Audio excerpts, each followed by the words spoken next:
পারিবারিক যাত্রা থেকে ঠিক একদিন আগে যখন আমার ঘরের কোণে আমার স্যুটকেস পুরোপুরি প্যাক করা রাখা ছিল, আমার ছেলে আমার কাছে এলো এবং সে বড়ই শান্তভাবে বলল, মা, এবার আপনার জন্য জায়গা নেই।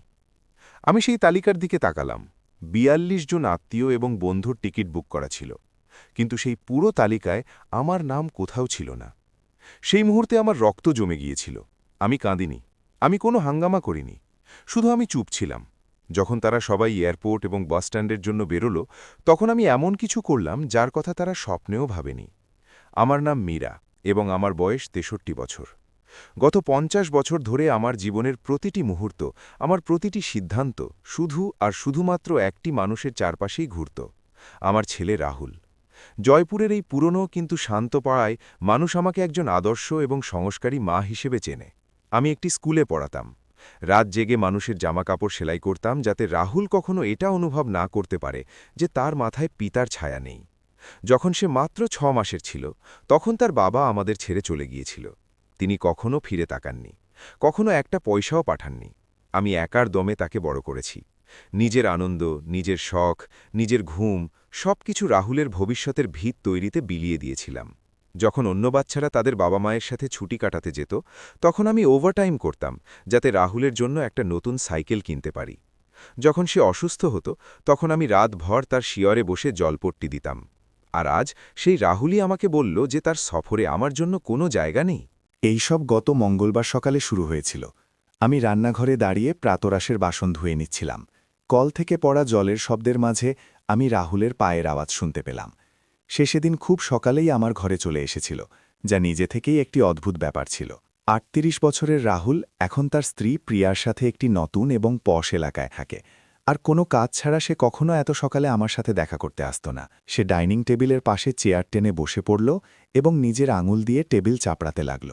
এটা তার পুরনো অভ্যাস ছিল। যখনই সে নার্ভাস হতো, সে এমনটাই করত। আমি তোয়ালে দিয়ে নিজের হাত মুছলাম এবং হাসি মুখে তার দিকে ফিরলাম। কি ব্যাপার বাবা, সব ঠিক তো? আমি জিজ্ঞেস করলাম। সে আমার চোখের দিকে না তাকিয়েই উত্তর দিল, মা, আমাকে এই বছরের ট্রিপ সম্পর্কে কথা বলতে হবে। প্রতি বছর গরমের ছুটিতে আমাদের পুরো পরিবার একসঙ্গে কোনো রিসর্ট বা হিল স্টেশনে যেত। গত ১৫ বছর ধরে এটা আমাদের একটি পারিবারিক পরম্পরা ছিল, এবং প্রতি বছর এই যাত্রার পুরো দায়িত্ব আমার থাকত।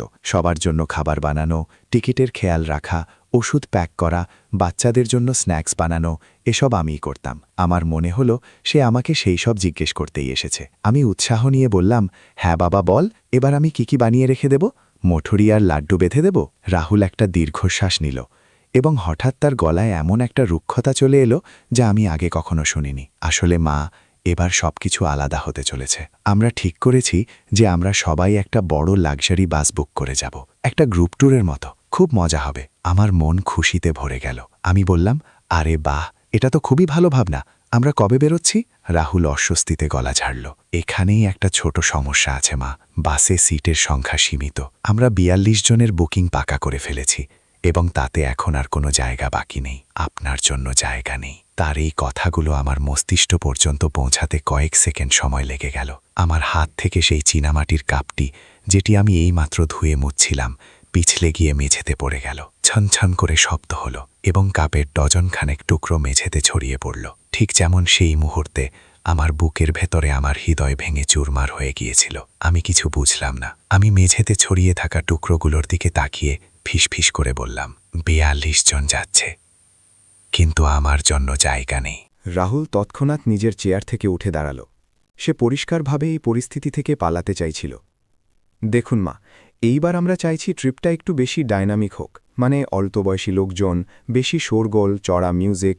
আপনি সেখানে খুব অস্বস্তি অনুভব করবেন। আপনি এখানেই ঘরে থেকে আরাম করুন। আপনারও তো নিজের জন্য সময় দরকার না। আমি ধীরে ধীরে নিচে ঝুঁকে সেই ভাঙা টুকরোগুলো সামলাতে লাগলাম, মূলত এই কারণে যাতে রাহুল আমার চোখে ভরে আসা সেই জল দেখতে না পায়, যা আমার চোখের পাতায় ভারী হয়ে আসছিল। আমি কাপা গলায় জিজ্ঞেস করলাম, ঠিক আছে, কে কে যাচ্ছে রাহুল? আমি শুনলাম সে নিজের পকেট থেকে একটা কাগজ বের করল। অবশ্যই, আমি আর প্রিয়া যাচ্ছি। প্রিয়ার বাবা মা আছে, আমার খুড়তুতো ভাই রোহিত আর ওর পরিবার আছে, চাচাজি আছেন, যদিও আমরা ওনার সাথে বছরে একবার দেখা করি। প্রিয়ার অফিসের কিছু বন্ধু আছে, হয়তো আপনি ওদের চেনেন না। কামওয়ালি বাই কমলাও যাচ্ছে, কারণ এত লোকের দেখাশোনা আর পরিষ্কারের জন্য কারোর তো দরকার পড়বে। আর হ্যাঁ, শর্মাজির ব্রুনোও যাচ্ছে। ব্রুনো, আমি কাঁচের টুকরোগুলো হাতে ধরা অবস্থাতেই জিজ্ঞেস করলাম। হ্যাঁ মা, শর্মাজির কুকুর, সেও তো পরিবারের অংশই না। আমি সেখানেই মেঝেতে বসেই রয়ে গেলাম। আমার হাত অবশ হয়ে গিয়েছিল। সেই অচেনা লোকের কুকুরের জন্য সেই পারিবারিক যাত্রায় জায়গা ছিল, কিন্তু আমার জন্য নয়। সেই মহিলা যে গত 15 বছর ধরে এই যাত্রাগুলোর প্রতিটি ছোট বড় জিনিসের ব্যবস্থা করেছিল, যে এই পরিবারের জন্য হাজার হাজার রুটি সেকেছিল, যে অসুস্থ বাচ্চাদের বমি পরিষ্কার করেছিল, যে রাহুলকে বাড়ির ডাউন পেমেন্ট করার জন্য নিজের জীবনভরের সঞ্চয় দিয়ে দিয়েছিল, আজ সেই মহিলার দাম একটা কুকুরের চেয়েও কম হয়ে গিয়েছিল। মা প্লিজ, এটাকে এত বড় ইস্যু বানাবেন না, রাহুল বিরক্তি ভরা গলায় বলল। মাত্র 1 সপ্তাহের তো কথা। আপনি সব সময় আমাদের সবার দেখাশোনায় লেগে থাকেন। এবার টিভি দেখুন, শান্তিতে ঘুমান। এটা আপনার জন্য একটা ছুটির মতোই হবে। আমি খুব ধীরে ধীরে উঠে দাঁড়ালাম। আমার মনে হচ্ছিল যেন আমার 63 বছরের পুরো ওজন আমার মেরুদণ্ডের ওপর চলে এসেছে। আমি নিজের ছেলের দিকে তাকালাম।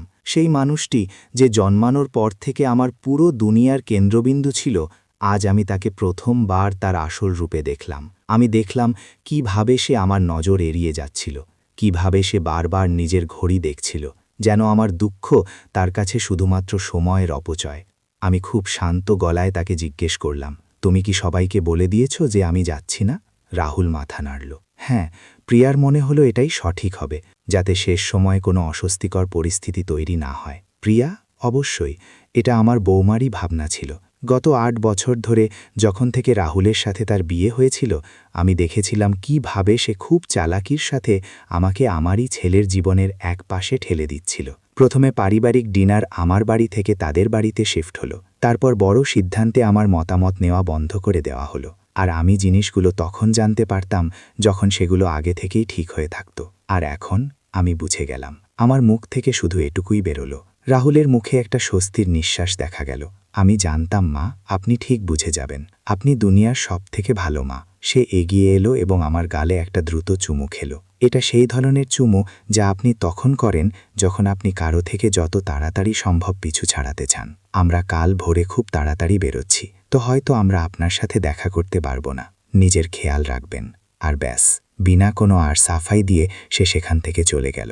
আমি শুনলাম তার গাড়ি স্টার্ট হলো এবং তার শব্দ দূরে যেতে যেতে পুরোপুরি গায়েব হয়ে গেল। আমি সেই ফাঁকা রান্নাঘরে নিজের পায়ের কাছে ছড়িয়ে থাকা ভাঙা কাপের টুকরোগুলোর সাথে না জানি কতক্ষণ একা দাঁড়িয়ে রইলাম। আমি 50 বছর একজন সিঙ্গেল মাদার হিসেবে কাটিয়েছিলাম। আমি নিজের জন্য আসা বিয়ের প্রতিটি সম্বন্ধ প্রত্যাখ্যান করে দিয়েছিলাম, কারণ আমি চাইনি যে আমার ছেলেকে কখনো সৎ বাবার কথা শুনতে হোক। আমি নতুন শাড়ি কিনিনি, নিজের গয়না পর্যন্ত বিক্রি করে দিয়েছিলাম যাতে রাহুল একটা ভালো ইঞ্জিনিয়ারিং কলেজে পড়তে পারে। যখন অন্য বাচ্চাদের বাবা তাদের গ্র্যাজুয়েশনে হাততালি দিচ্ছিল, তখন আমি সেখানে একা দাঁড়িয়ে কাঁদছিলাম। যখন রাহুলের প্রথম প্রেমিকার সাথে ব্রেকআপ হয়েছিল, তখন সারা রাত আমি তার চুল হাতল দিয়েছিলাম। আর আজ 63 বছর বয়সে আমি এটা জানতে পারলাম যে আমার সেই সব নিঃস্বার্থ প্রেম, আমার সেই পুরো জীবনের বলিদানের শেষ পরিণাম এই ছিল যে একটা বাসে আমার জন্য জায়গা নেই, কিন্তু একটা অচেনা লোকের কুকুরের জন্য জায়গা আছে। সেদিন রাতে আমি এক মুহূর্তের জন্য ঘুমোতে পারিনি। আমি বিছানায় এপাশ ওপাশ করতে থাকলাম আর সেই সমস্ত মুহূর্তগুলোর কথা মনে করতে থাকলাম যখন আমি হ্যাঁ বলেছিলাম, অথচ আমাকে না বলা উচিত ছিল। সেই প্রতিটি বার যখন আমি রাহুলের প্রয়োজনকে নিজের প্রয়োজনের ওপরে রেখেছিলাম। সেই প্রতিটি বার যখন আমি তার খারাপ ব্যবহারকে এই বলে ঠিক জাহির করেছিলাম যে বাচ্চারা বড় হচ্ছে, তাদের নিজেদের জীবন আছে। কিন্তু এটা নিজেদের জীবন হওয়া ছিল না, এটা নিষ্ঠুরতা ছিল, এটা বিশুদ্ধ স্বার্থপরতা ছিল। পরের দিন ঠিক সকাল 6টার সময় আমি আমার বাড়ির বাইরে একটা ভারী ইঞ্জিনের আওয়াজ শুনতে পেলাম। আমি জানলার পর্দা একটু সরিয়ে বাইরে তাকালাম। ওটা একটা বিশাল এবং চমৎকার বাস ছিল। আমি দেখলাম যে রাহুল সেখানে দাঁড়িয়ে মালপত্র তোলাচ্ছিল। প্রিয়া একজন সেনাপতির মতো সবাইকে নির্দেশ দিচ্ছিল যে কোন ব্যাগ কোথায় যাবে, আর তারপর লোকেরা বাসে উঠতে শুরু করল। আমি এক এক করে তাদের গুনলাম, 1, 2, 3, পুরো 42 জন। আমি সেই মুখগুলোকে দেখলাম যাদের আমি চিনতাম, এবং সেই মুখগুলোকেও যাদের আমি জীবনে কখনো দেখিনি। আমি নিজের পুরনো কামবালি কমলাকে একটা চওড়া হাসির সাথে বাসে উঠতে দেখলাম। আমি সেই চাচাজিকে দেখলাম যিনি গত 2 বছর ধরে সম্পত্তির একটি বিবাদের কারণে আমার সাথে কথা পর্যন্ত বলেননি। আমি শর্মাজি আর ওনার কুকুর ব্রুনোকে দেখলাম। 42 জন লোক সেই বাসে উঠল। 42 জন লোক যাদের আমার ছেলে নিজের জন্ম দেওয়া মায়ের থেকে বেশি গুরুত্বপূর্ণ, বেশি দামি আর বেশি জরুরি মনে করল। রাহুল বাসে ওঠা ঠিক আগে 1 সেকেন্ডের জন্য আমার জানলার দিকে তাকালো। আমাদের নজর এক মুহূর্তের জন্য মিলল। আমি হয়তো সেই মুহূর্তেও এটা আশা করছিলাম যে হয়তো তার ভেতরে কোনো অপরাধবোধ জাগবে, হয়তো সে আমাকে বিদায় জানাবে, অথবা হয়তো সে নিজের সিদ্ধান্ত বদলে ফেলবে। কিন্তু সে শুধু নিজের নজর সরিয়ে নিল আর বাসের ভেতরে চলে গেল। যখন সেই বাস আমার চোখের আড়ালে চলে গেল, তখন আমার ভেতরে এমন কিছু ভাঙল যা চিরকালের জন্য বদলে গেল। এটা শুধু কষ্ট ছিল না, যদিও আমার খুব ভয়ানক কষ্ট হচ্ছিল। এটা শুধু উদাসীনতা ছিল না, যদিও আমি পুরোপুরি ভেঙে চুরমার হয়ে গিয়েছিলাম। এটা অন্য কিছু ছিল। এটা একটা খুব গভীর, খুব ঠান্ডা এক শান্তি ছিল। এটা সেই মহিলার মৃত্যু ছিল যে নিজের পুরো জীবন অন্যদের জন্য কুরবান করে দিয়েছিল। আর এটা সেই মহিলার জন্ম ছিল যাকে এইমাত্র এটা উপলব্ধি হলো যে তাকে আর এমনটা করার কোনো প্রয়োজন নেই। তাদের চলে যাওয়ার পরের প্রথম 2 দিন আমার জীবনের সবথেকে শান্ত দিন ছিল। সেই শান্তিতে একটা অদ্ভুত শব্দ ছিল যা আমাকে ভেতর থেকে কুঁড়ে কুঁড়ে খাচ্ছিল। আমি কখনো এই বিষয়টা উপলব্ধিই করিনি যে আমার ফোন সারাদিনে কতবার বাজত। কখনো রাহুলের ফোন এটা জিজ্ঞেস করার জন্য যে তার গাড়ির চাবি কোথায় রাখা আছে, কখনো প্রিয়ার ফোন এটা জিজ্ঞেস করার জন্য যে আমার হাতের সেই বিশেষ ডাল মাখনির রেসিপি কী, তো কখনো প্রতিবেশীদের ফোন এটা জিজ্ঞেস করার জন্য যে আমি কি কিছুক্ষণের জন্য তাদের বাচ্চাদের সামলাতে পারি, কারণ তারা জানত যে আমি সবসময় ব্যস্ত থাকতে পছন্দ করি। কিন্তু এখন সেই নিস্তব্ধতা এতটাই গভীর ছিল যে আমি নিজের রান্নাঘরে ফ্রিজের কম্প্রেসারের আওয়াজ শুনতে পাচ্ছিলাম। আমি দেওয়ালে টাঙানো সেই পুরনো ঘড়ির টিকটিক শুনতে পাচ্ছিলাম যা আমার মা আমাকে 30 বছর আগে দিয়েছিলেন। সেই ফাঁকা ঘরে নিজের পায়ের শব্দ আমাকে ভয় পাইয়ে দিচ্ছিল। প্রথম দিন আমি নিজেকে ব্যস্ত রাখার খুব চেষ্টা করলাম। আমি সেই ঘরগুলো পরিষ্কার করলাম যেগুলো আগে থেকেই পরিষ্কার ছিল। আমি আলমারির জামাকাপড় বের করে পুনরায় ভাঁজ করলাম। আমি সেই গাছগুলোতে জল দিলাম যেগুলোর জলের প্রয়োজনই ছিল না। কিন্তু দ্বিতীয় দিন যখন আমি সকালে উঠলাম এবং আমার মনে হলো যে আজ আমার কাছে করার মতো কোনো জরুরি কাজ নেই, মেটানোর মতো কোনো পারিবারিক সংকট নেই, অন্য কারোর জন্য রান্না করার কোনো বাধ্যবাধকতা নেই, তো আমি আমার পুরনো সোফায় বসে পড়লাম। আর কয়েক দশকের মধ্যে প্রথমবার আমি শুধু নিজের জন্য উপস্থিত ছিলাম।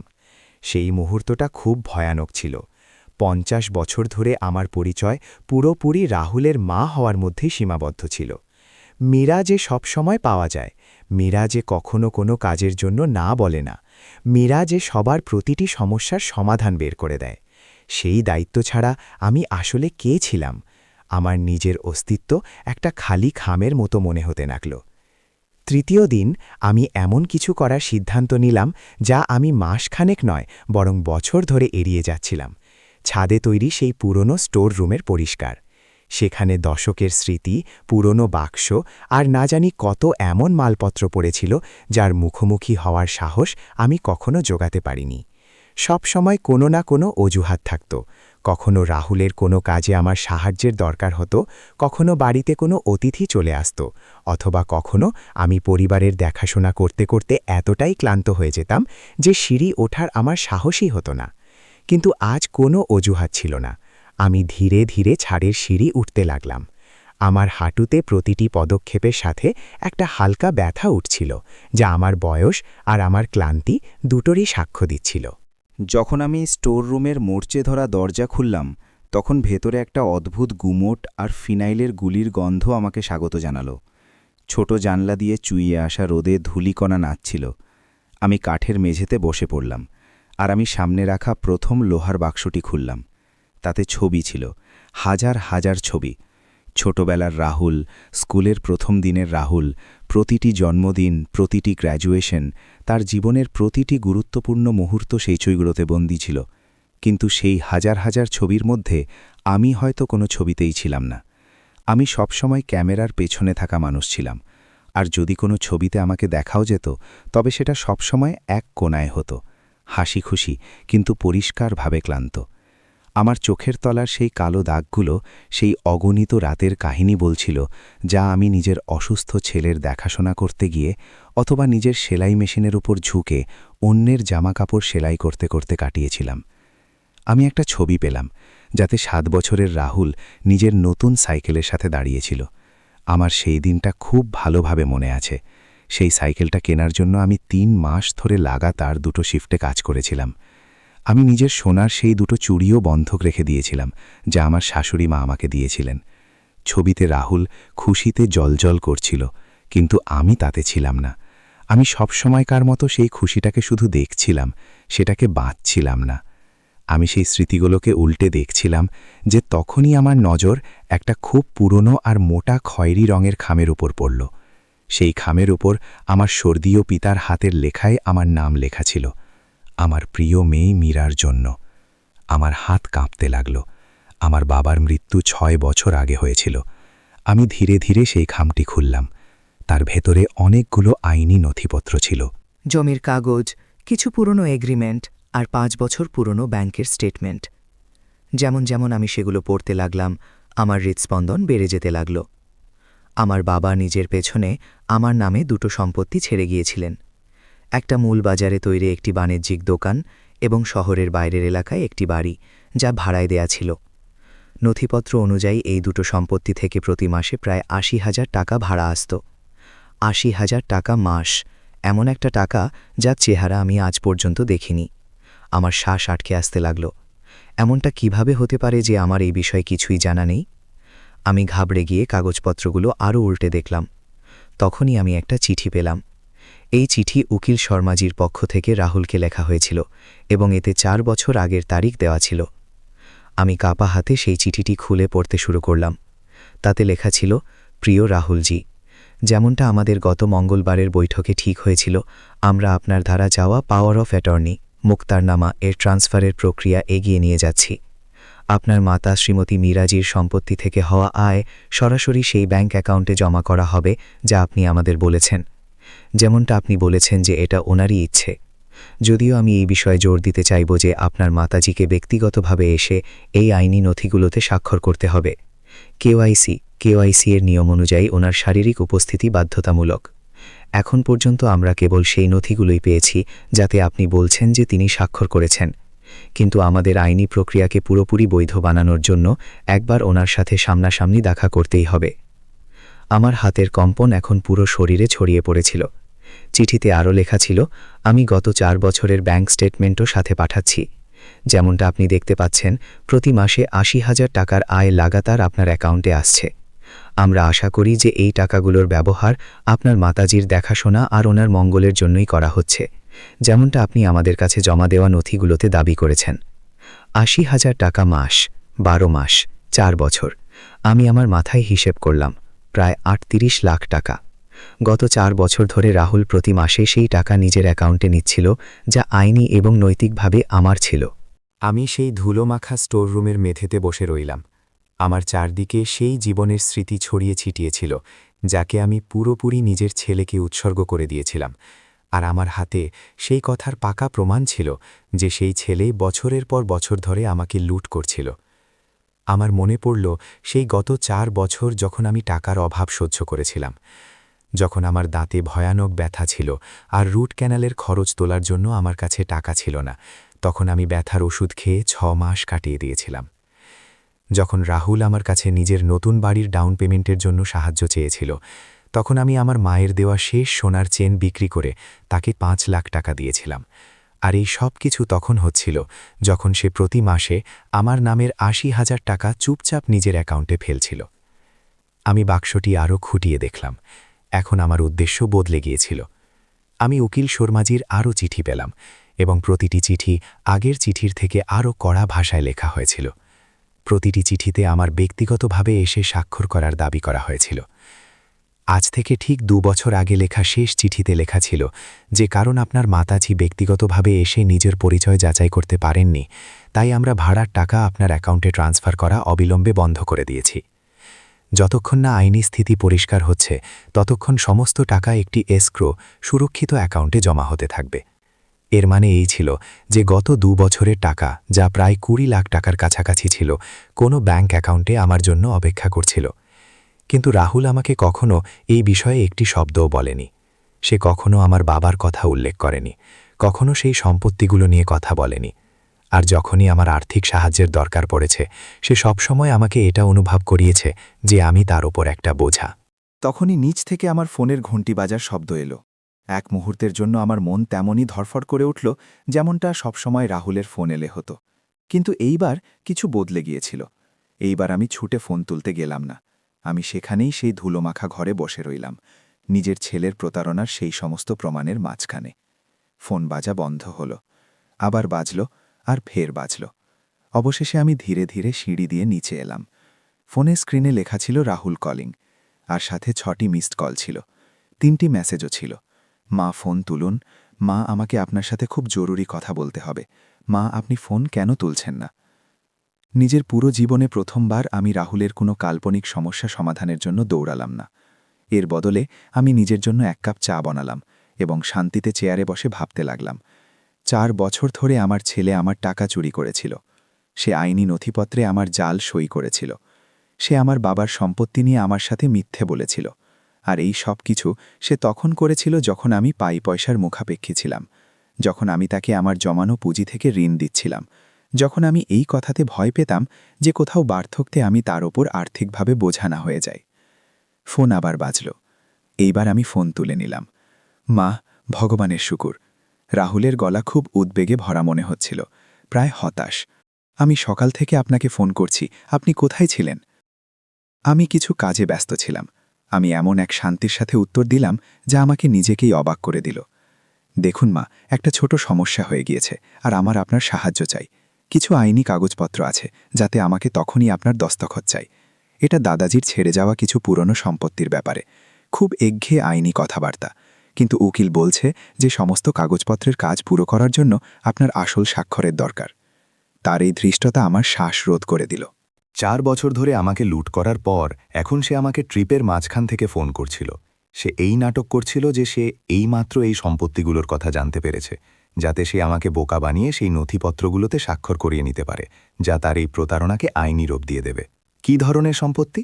আমি জিজ্ঞেস করলাম, এটা দেখার জন্য যে সে তার এই মিথ্যেকে আর কতদূর নিয়ে যেতে পারে।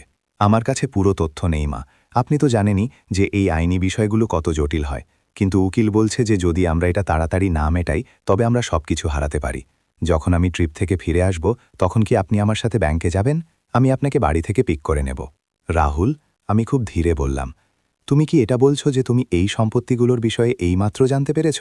ফোনের ওপাশে একটা খুব দীর্ঘ নিস্তব্ধতা ছেয়ে গেল। হ্যাঁ মা, উকিল আমাকে আজ সকালেই ফোন করেছিল। দৃশ্যত সে বছরের পর বছর ধরে আমাদের সাথে যোগাযোগ করার চেষ্টা করছিল, বছরের পর বছর ধরে। অন্তত এই একটা কথা তো সত্যি ছিল। আর তুমি তার থেকে কখনো কোনো চিঠি পাওনি? তুমি কখনো এই সম্পত্তিগুলো থেকে আসা ভাড়ার বিষয়ে কিছু জানতে পারোনি? আরও একটা দীর্ঘ নিস্তব্ধতা। না মা, আপনি এমন কেন জিজ্ঞেস করছেন? আমি নিজের চোখ বন্ধ করলাম এবং নিজের ভেতরে এমন একটা জিনিস অনুভব করলাম যা আমি কয়েক দশকে অনুভব করিনি। একটা খুব ঠান্ডা, স্পষ্ট এবং গভীর আগুন, যা আমার রক্তে বিদ্যুতের মতো দৌড়াচ্ছিল। এটা সেই তীব্র রাগ ছিল না যা আমার যৌবনে আসত, এটা অন্য কিছু ছিল, কিছু খুব ভয়ানক। এটা এমন এক মহিলার রাগ ছিল যে শেষ পর্যন্ত ঘুম থেকে জেগে উঠেছিল। আমি এমনিই জিজ্ঞেস করছিলাম। আমি উত্তর দিলাম, তুমি তোমার ট্রিপ থেকে ফিরে আসো, তারপর আমরা এই বিষয়ে কথা বলবো। কিন্তু মা, এটা খুব জরুরি। আমি ফোন কেটে দিলাম। আমার ছেলে যে 50 বছর ধরে আমার দুনিয়ার কেন্দ্রবিন্দু ছিল, এইমাত্র আমার মুখের ওপর আমাকে ঠকানোর চেষ্টা করছিল। আর তার এটা পুরো বিশ্বাস ছিল যে আমি এতটাই বোকা বা এতটাই অন্ধ যে আমি কিছুই বুঝতে পারবো না। আমি আমার সেই শান্ত রান্নাঘরে বসে রইলাম। এখন আমার এই নিস্তব্ধতায় ভয় লাগছিল না, আর নিজের জীবনে প্রথমবার আমি এমন কিছু করার পরিকল্পনা করতে শুরু করলাম যার সাথে আমার পরিবারের দেখাশোনা করার কোনো সম্পর্ক ছিল না। আমি এই পরিকল্পনা করতে শুরু করলাম যে আমি আমার জীবন ফেরত কিভাবে পাব।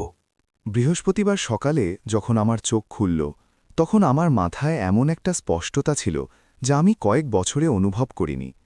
কয়েক দশকের মধ্যে প্রথমবার আমি এটা ভেবে উঠিনি যে আজ রাহুলের কি প্রয়োজন হবে বা আজ আমাকে পরিবারের কোন সংকট মেটাতে হবে। আমি শুধু নিজের কথা ভেবে উঠেছিলাম। প্রাতরাশ করার পর আমি সেই ল ফার্মে ফোন করলাম, যার নাম সেই পুরনো চিঠিগুলোতে ছাপা ছিল, যা আমি স্টোর রুমে পেয়েছিলাম। রিসেপশনিস্ট আমাকে জানালো যে উকিল শর্মাজি আমার সাথে সেদিন দুপুরেই দেখা করতে পারেন। দুপুরে যখন আমি শর্মাজির অফিসে প্রবেশ করলাম তখন সে নিজের চেয়ার থেকে উঠে দাঁড়াল। শ্রীমতী মীরাজি, তিনি একটা দীর্ঘশ্বাস নিয়ে বললেন, আমি বছরের পর বছর ধরে এই সাক্ষাতের অপেক্ষা করছিলাম। শর্মাজি প্রায় ৬০ বছর বয়সের একজন মার্জিত মানুষ মনে হচ্ছিল। তার মুখে স্বস্তি আর চিন্তা দুটোই একসাথে ছিল। তার অফিস মোটা মোটা আইনি বইতে ভরা ছিল, আর তার টেবিলে তার পরিবারের একটা ছবি রাখা ছিল। তাকে দেখে আমার স্বর্গীয় বাবার কথা মনে পড়ে গেল। শর্মাজি, আমাকে এটা বুঝতে হবে যে আমার বাবার উইল আর সম্পত্তির সাথে আসলে কি হচ্ছে। আমি সরাসরি আসল কথা এলাম। তিনি নিজের চেয়ার ঠিক করলেন আর আমার নামে একটা খুব মোটা ফাইল খুললেন। আপনার বাবা, ভগবান ওনার আত্মাকে শান্তি দিন, আপনার জন্য দুটো সম্পত্তি ছেড়ে গিয়েছেন। একটা মূল বাজারে তৈরি দোকান যা গত ৮ বছর ধরে ভাড়ায় আছে, আর শহরের বাইরে একটা বাড়ি যাও ভালো ভাড়ায় দেওয়া আছে। তিনি অনেকগুলো কাগজপত্র বের করলেন আর আমার দিকে টেবিলের ওপর ছড়িয়ে দিলেন। এই দুটো থেকে আসা মোট ভাড়া খুব স্থিতিশীল ছিল, প্রায় ৮০,০০০ টাকা মাস। যখন ৬ বছর আগে আপনার বাবার মৃত্যু হল তখন এই সব আয় সরাসরি আপনার অ্যাকাউন্টে আসা উচিত ছিল। কিন্তু আমি কখনো একটা পয়সাও পাইনি। আমি বললাম। আমার গলায় একটা হালকা কম্পন ছিল যা আমি লোকাতে পারলাম না। একেবারে, শর্মাজি মাথা নাড়লেন।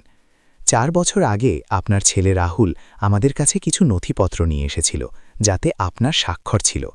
সেই নথিপত্রগুলোর মাধ্যমে সে আপনার আর্থিক এবং আইনি দায়িত্ব সামলানোর পাওয়ার অফ অ্যাটর্নি মুক্তার নামা নিজের নামে করিয়ে নিয়েছিল। শর্মাজি আমাকে সেই নথিপত্রগুলোর একটা কপি দেখালেন। সেখানে আমার নাম লেখা ছিল, আর তার ওপর যে স্বাক্ষরগুলো ছিল সেগুলো অনেকটা আমার মতোই মনে হচ্ছিল, কিন্তু সেগুলো পরিষ্কারভাবে আমার ছিল না। যখন আমি স্বাক্ষর করি তখন শেষে একটা ছোট বাঁক দিই, যা আমি ছোটবেলায় শিখেছিলাম। এই স্বাক্ষরগুলোতে সেই বাঁক গায়েব ছিল। আমি ব্যক্তিগতভাবে আপনার সাথে দেখা করার আর এই নথিপত্রগুলোর সত্যতা যাচাই করার খুব জেদ করেছিলাম, উকিল সাহেব এগিয়ে বললেন। কিন্তু আপনার ছেলের কাছে সবসময় কোনো না কোনো অজুহাত তৈরি থাকত। কখনো সে বলতো যে আপনি তীর্থযাত্রায় গিয়েছেন, কখনো বলতো যে আপনি খুব অসুস্থ, তো কখনো বলতো যে আপনি ডিপ্রেশনে আছেন আর কারোর সাথে দেখা করতে চান না। আমি ২ বছর ধরে তার এই অজুহাতগুলোতে বিশ্বাস করেছিলাম, আর প্রতি মাসে সেই টাকা সেই অ্যাকাউন্টে ট্রান্সফার করতে থাকলাম যা সে বলেছিল। আমার পেটে একটা অদ্ভুত মোচড় দিতে লাগল। আমরা সেই ২ বছরে কত টাকার কথা বলছি? প্রায় ১৯-২০ হাজার টাকা। আর সেই সময় আমি আমার মায়ের গয়না বিক্রি করে রাহুলকে তার বাড়ির কিস্তি দেওয়ার জন্য টাকা দিচ্ছিলাম। কিন্তু ২ বছর আগে শর্মাজি এগিয়ে বললেন, আমি আপনার ব্যক্তিগত উপস্থিতি ছাড়া সেই টাকা ট্রান্সফার করতে পরিষ্কার মানা করে দিলাম। তখন থেকে আজ পর্যন্ত সেই সব টাকা একটা সুরক্ষিত এসক্রো অ্যাকাউন্টে জমা হচ্ছে। সুদ মিলিয়ে এই মুহূর্তে প্রায় ২০ লাখ টাকা সেই অ্যাকাউন্টে আপনার অপেক্ষা করছে। আমার মনে হলো যেন কেউ আমার বুকে ঘুষি মেরেছে। আর রাহুল কি এই কথাটা জানত? অবশ্যই সে জানত। আমি তাকে আর আপনাকে দুজনকেই অনেকবার এই বিষয়ে চিঠি লিখেছি, বরং গত ২ বছরে সে আমাকে অগণিতবার ফোন করেছে। প্রতিবার সে বেশি থেকে বেশি চাপ দিত যাতে আমি সেই টাকা ছেড়ে দিই। শর্মাজি একটু সামনের দিকে ঝুঁকলেন, তার মুখ অত্যন্ত গম্ভীর ছিল। মীরাজি, আমাকে আপনার থেকে সরাসরি জিজ্ঞেস করতেই হবে, আপনি কি আপনার ছেলেকে এই টাকাগুলো ব্যবহার করার বা এই পাওয়ার অফ অ্যাটর্নি নেওয়ার অনুমতি দিয়েছিলেন? না, আমি উত্তর দিলাম। এখন আমার গলা একেবারে স্থির ছিল। আমি কখনো কোনো কাগজে স্বাক্ষর করিনি। আমার তো পরশু পর্যন্ত এটাও জানা ছিল না যে এই সম্পত্তিগুলো আমার নামে আছে। তিনি ধীরে মাথা নাড়লেন। তাহলে আমাদের সামনে একটা খুব বড় সমস্যা আছে। আপনার ছেলে যা করেছে তার নথিপত্রের জালিয়াতি আর প্রতারণার গম্ভীর অপরাধ। এটা কোনো পারিবারিক বিবাদ নয়, বরং একটা ক্রিমিনাল কেস। আমি উকিলের অফিস থেকে সেই সমস্ত নথিপত্রের কপিগুলো নিয়ে বাইরে বেরোলাম। এখন আমার সামনে আমার ছেলের এমন একটা রূপ চলে এসেছিল যা আমি কখনো দেখতে চাইনি। সে শুধু বছরের পর বছর ধরে আমাকে লুটই করেনি, বরং সে সুশৃঙ্খলভাবে আমার স্বাক্ষর জাল করেছিল আর আইনি পেশাদারদের সাথে মিথ্যে বলেছিল। সেদিন সন্ধ্যায় যখন আমি আমার রান্নাঘরের টেবিলে সেই সব নথিপত্রগুলো ক্রমানুসারে সাজাচ্ছিলাম, তখন আমি সেই পুরনো কাগজের স্তূপের মধ্যে এমন কিছু পেলাম যা আমার পায়ের তলা থেকে মাটি সরিয়ে দিল। সেই কাগজগুলোর মাঝে একটা লোন অ্যাপ্লিকেশনের কপি ছিল, যা রাহুল ৬ মাস আগে ব্যাংকে জমা দিয়েছিল। এটা কোনো ছোটোখাটো লোন ছিল না, এটা ৫০ লাখ টাকার লোন অ্যাগেনস্ট প্রপার্টির আবেদন ছিল। আর এতে যে সম্পত্তি বন্ধক রাখা হয়েছিল সেটা আমার বাড়ি ছিল। আমার নিজের বাড়ি, সেই বাড়ি যেখানে আমি আমার জীবনের ৩০ বছর কাটিয়েছিলাম, যাকে আমি আমার দিন রাতের পরিশ্রমে বানিয়েছিলাম, যা আমার একমাত্র আসল জমা পুঁজি ছিল। সেই লোন অ্যাপ্লিকেশনেও আমারই জাল স্বাক্ষর ছিল। কিন্তু যে জিনিসটা আমাকে ভেতর থেকে ভয় পাইয়ে দিল সেটা ছিল তার ওপর লেখা তারিখ আর ব্যাংকের একটা ছোট নোট। নোটে লেখা ছিল শারীরিক যাচাইকরণ আর মূল স্বাক্ষর পেন্ডিং। রাহুল শুধু বছরের পর বছর ধরে আমার টাকা চুরি করেনি, বরং সে আমার বাড়িকে বন্ধক রেখে ব্যাংক থেকে ৫০ লাখ টাকা বের করার চেষ্টা করছিল। যদি এই লোন পাস হয়ে যেত আর রাহুল এটা শোধ করতে না পারত, যার পুরো সম্ভাবনা ছিল, কারণ সে আগেই আমার ১৯ লাখ টাকা গায়েব করে ফেলেছিল, তবে ব্যাংক আমার বাড়ি নিলাম করে দিত, আমি রাস্তায় চলে আসতাম।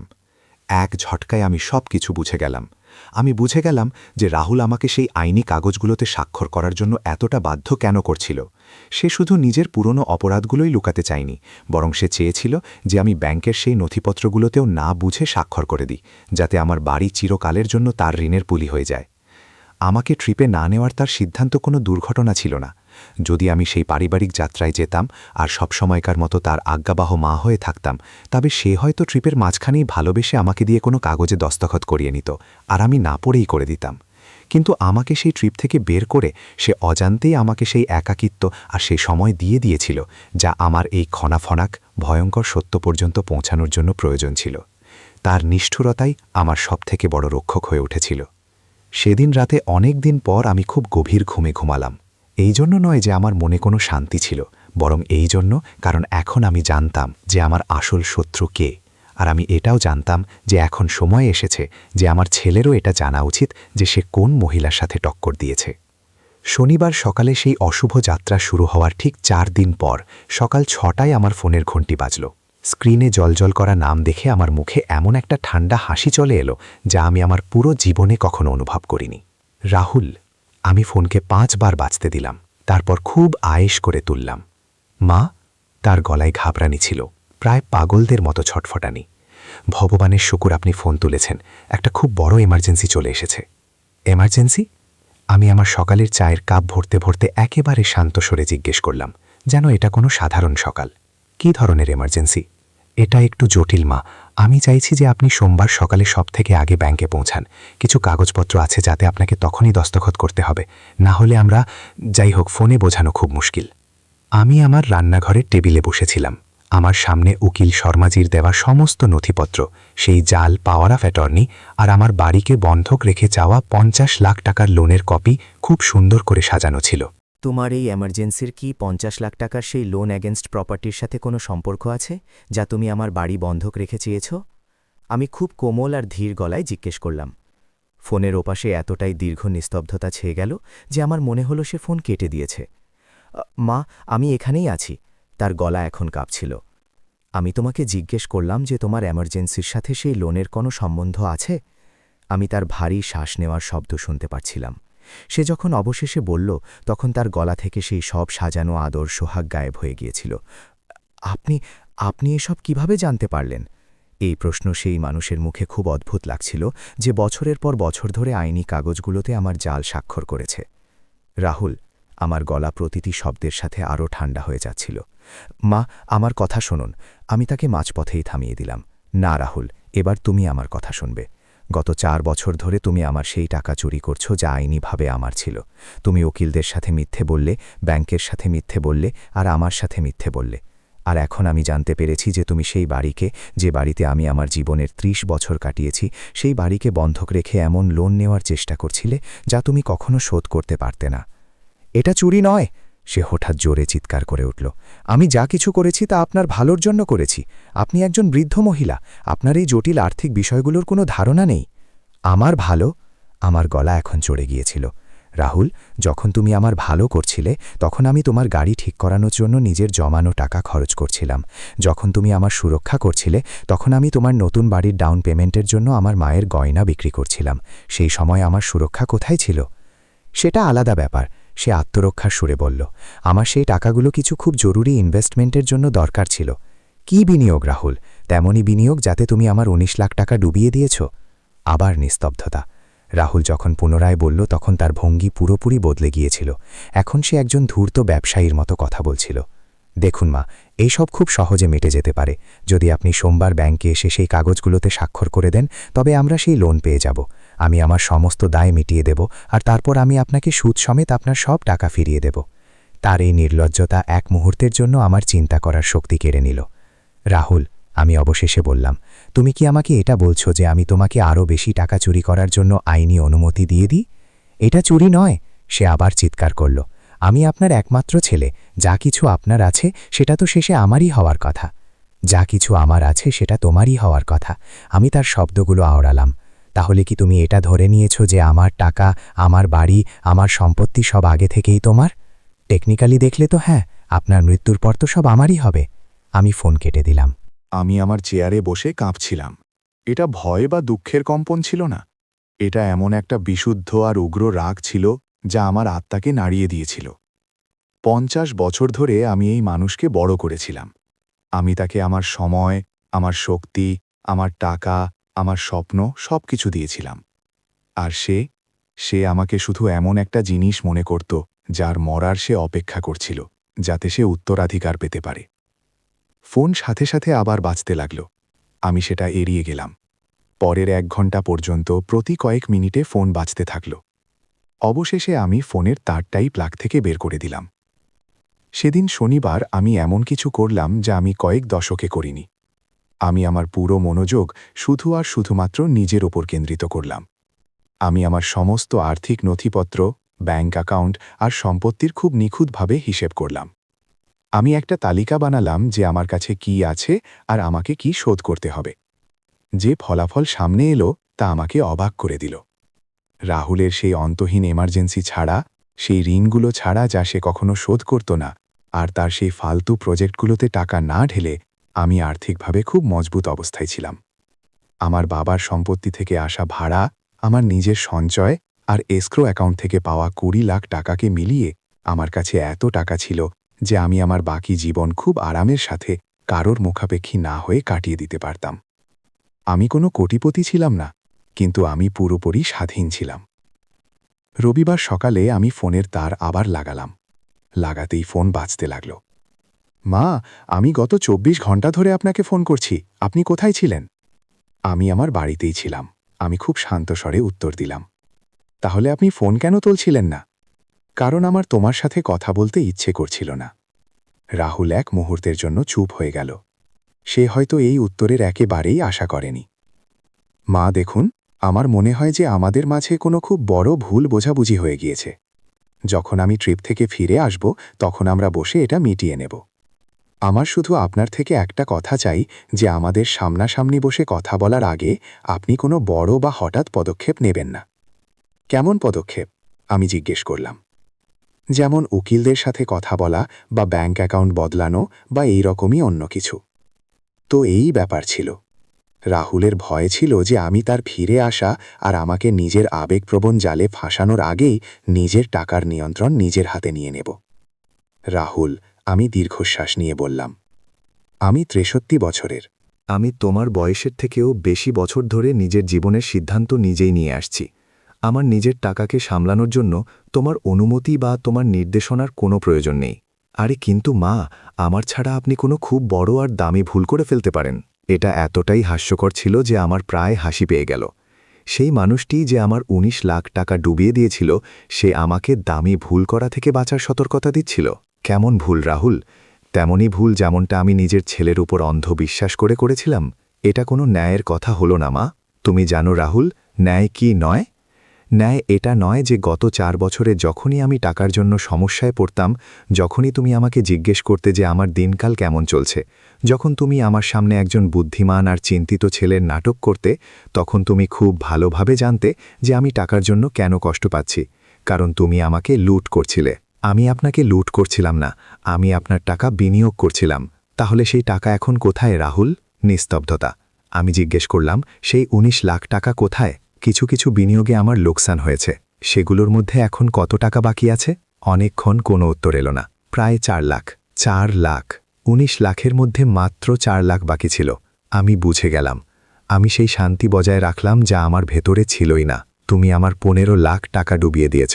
আর এখন তুমি চাও যে আমি আমার বাড়িও তোমার হাতে তুলে দিই? আমি ওই সব ফেরত আনতে পারি মা, আমার শুধু এই লোনটার দরকার। আমার কাছে এমন একটা পরিকল্পনা আছে যাতে আমি ফোন রাখছি রাহুল, আর যখন তুমি আবার ফোন করবে তখন আমি তুলব না। আমি ফোন কেটে দিলাম আর তার আবার বের করে দিলাম। সেদিন দুপুরে আমি এমন একটা কাজ করলাম যা আমি বছর ধরে এড়িয়ে যাচ্ছিলাম। আমি আমার ছোট বোন আরতিকে ফোন করলাম। আরতি অন্য একটা রাজ্যে থাকত। রাহুল ধীরে ধীরে আমাদের দুই বোনের মধ্যে দূরত্ব তৈরি করে দিয়েছিল। সে প্রায়ই আমাকে বলতো যে আরতি মাসি সবসময় আমাদের বিষয়ে হস্তক্ষেপ করে আর আমার ওপর আধিপত্য করার চেষ্টা করে। আজ আমি বুঝতে পারছিলাম যে রাহুল এমন কেন বলতো, কারণ আরতি তার আসল রূপ চিনত। মীরা দিদি ফোন তুলতেই আরতির গলায় অবাক হওয়া পরিষ্কার ঝরে পড়ছিল। আপনি ঠিক আছেন তো? আমরা কত বছর কথা বলিনি। আমি একেবারে ঠিক আছি আরতি, আমি বললাম। সত্যি বলতে আমি এত বছরে আজ প্রথমবার এতটা ঠিক আছি, কিন্তু আমাকে তোমাকে কিছু বলতে হবে। আমি তাকে সব কিছু বলে দিলাম। সেই পারিবারিক যাত্রা থেকে আমাকে বের করে দেওয়া থেকে শুরু করে আমার জাল স্বাক্ষর, চুরি হওয়া ভাড়া আর আমার বাড়ি বন্ধক রাখার চেষ্টা পর্যন্ত সব কিছু। আরতি পুরো কথার সময় একেবারে চুপ ছিল। সে শুধুমাত্র তখনই মাঝখানে কথা বলতো যখন তাকে কোনো কথা ঠিকভাবে বুঝতে হতো। যখন আমি চুপ হলাম তখন লাইনের দুদিকে একটা ভারী নিস্তব্ধতা ছিল। দিদি, আরতি অবশেষে বলল, আপনার কি মনে আছে আমি রাহুলের বিয়ের দিন আপনাকে কি বলেছিলাম? আমার মনে ছিল। আরতি আমাকে একটা কোণায় নিয়ে গিয়ে বলেছিল যে রাহুল যেভাবে আমার সাথে কথা বলে সেটা তার একেবারেই পছন্দ নয়। আমি তখন রাহুলের পক্ষ নিয়েছিলাম আর আরতিকে বলেছিলাম যে সে আমার ছেলেকে বোঝে না। হ্যাঁ, আমার মনে আছে, আমি স্বীকার করলাম। তুমি বলেছিলে যে রাহুল আমাকে নিজের মায়ের মতো নয়, বরং নিজের রিটায়ারমেন্ট প্ল্যানের মতো দেখে। আমার এটা বলতে খুব কষ্ট হচ্ছে দিদি, কিন্তু ওই কথা আজ সত্যি প্রমাণিত হয়ে গেল। আরতি, আমার গলা প্রথমবার বুঝে এলো। আমি জানি না যে আমি এখন কি করি।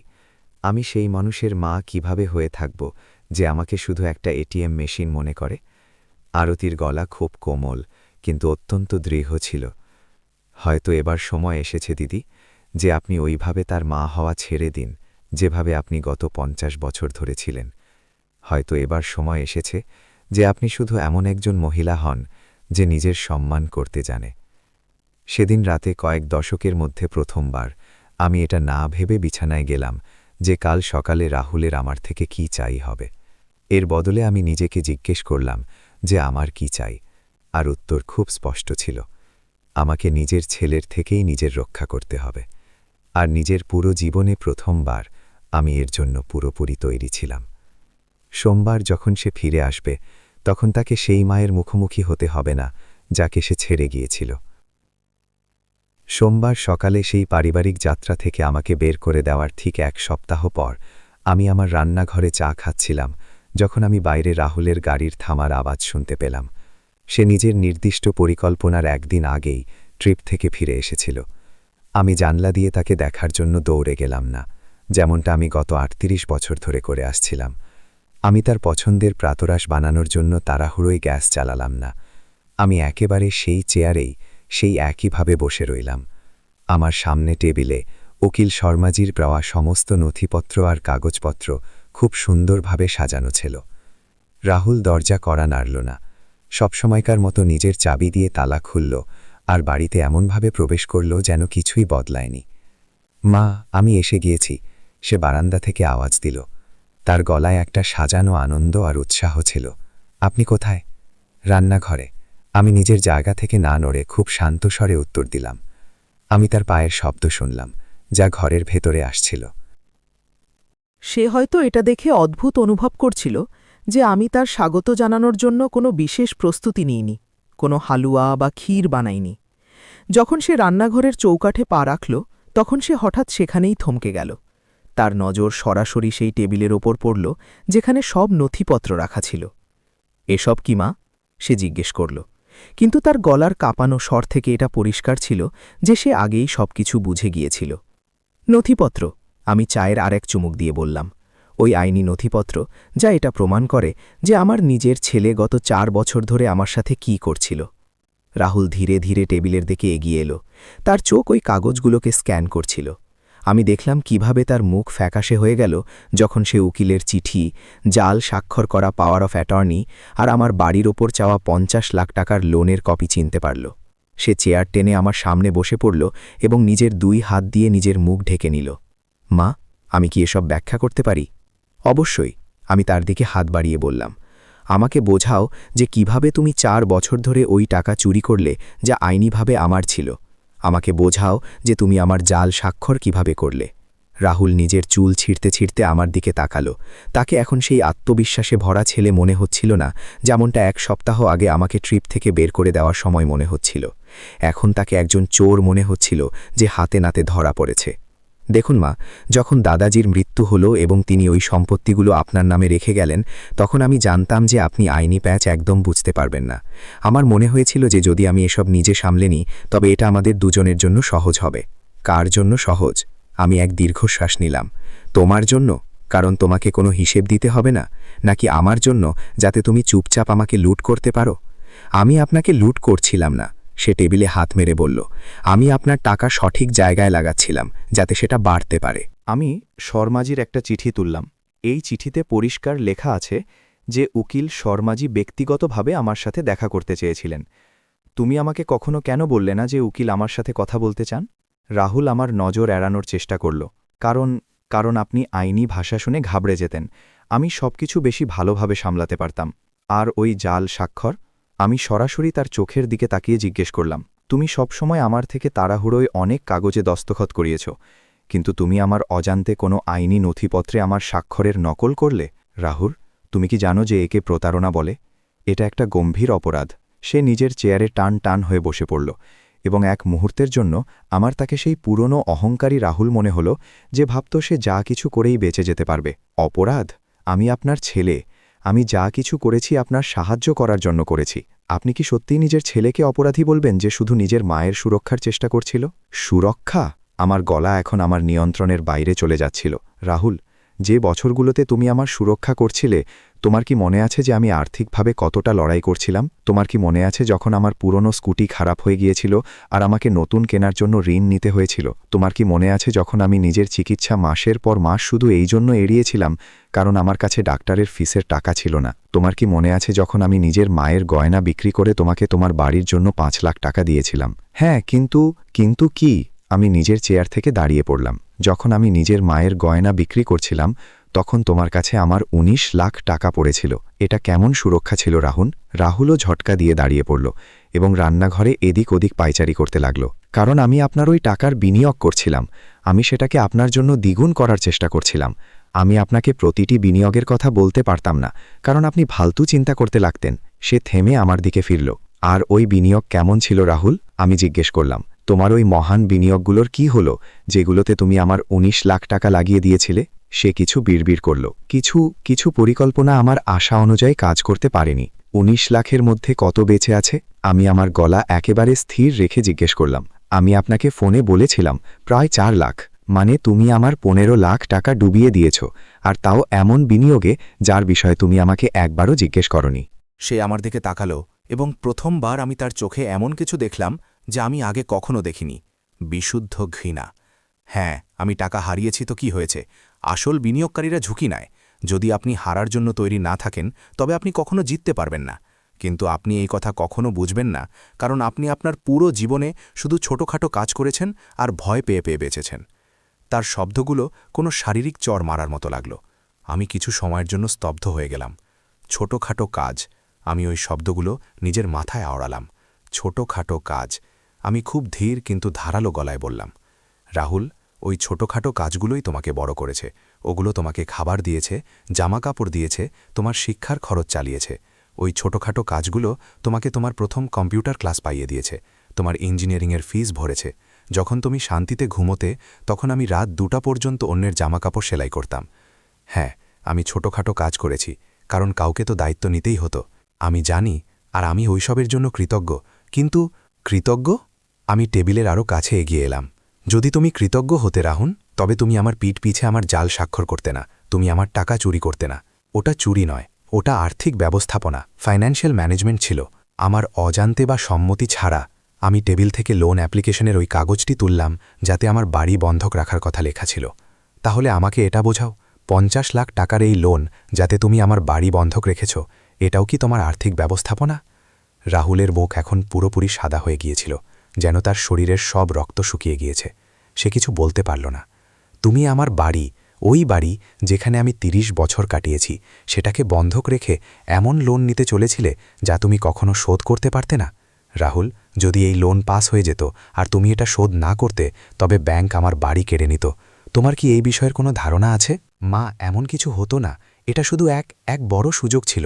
যদি এই পরিকল্পনা সফল হয়ে যেত, তবে আমি লোনও শোধ করে দিতাম আর আপনাকেও আপনার টাকা ফেরত দিয়ে দিতাম। আর যদি সফল না হতো তবে? কারণ তোমার পরিকল্পনা তেমনই সফল হয় যেমন তুমি আমার ১৫ লাখ টাকা ডুবিয়ে দিয়েছ। রাহুল ধাপাস করে নিজের চেয়ারে পড়ে গেল এবং নিজের মাথা টেবিলের ওপর রেখে দিল। মা, আমি খুব বড় বিপদে আছি। আমাকে কিছু লোককে অনেক টাকা দিতে হবে। আমাকে যেভাবেই হোক এই লোনটা চাই। আমি এক মুহূর্তের জন্য নিজের চোখ বন্ধ করলাম। সত্যি বলো রাহুল, তুমি আমার টাকা কোথায় ডুবিয়েছ আর তোমার ৫০ লাখ টাকা কিসের জন্য চাই? অনেক দীর্ঘ নীরবতার পর সে মাথা না তুলেই ফিসফিস করে বলল, বাজি ধরা, বেটিং। আমার মনে হলো যেন কেউ আমার উপর বরফ শীতল জল ঢেলে দিয়েছে। কি? ক্রিকেটবাজি আর কিছু অনলাইন গ্যাম্বলিং? সে কাঁপানো গলায় বলল। এটা অতটা খারাপ নয় যতটা মনে হচ্ছে। আমার কাছে একটা সিস্টেম ছিল। আমাকে শুধু কিছু ঋণ তখনই শোধ করতে হবে, না হলে ওই লোকগুলো ১৫ লাখ টাকা। আমার মুখ থেকে শুধু এই শব্দটাই বেরোলো। আমার বাবার সম্পত্তি থেকে আসা ১৫ লাখ টাকা তুমি বাজিতে উড়িয়ে দিয়েছ?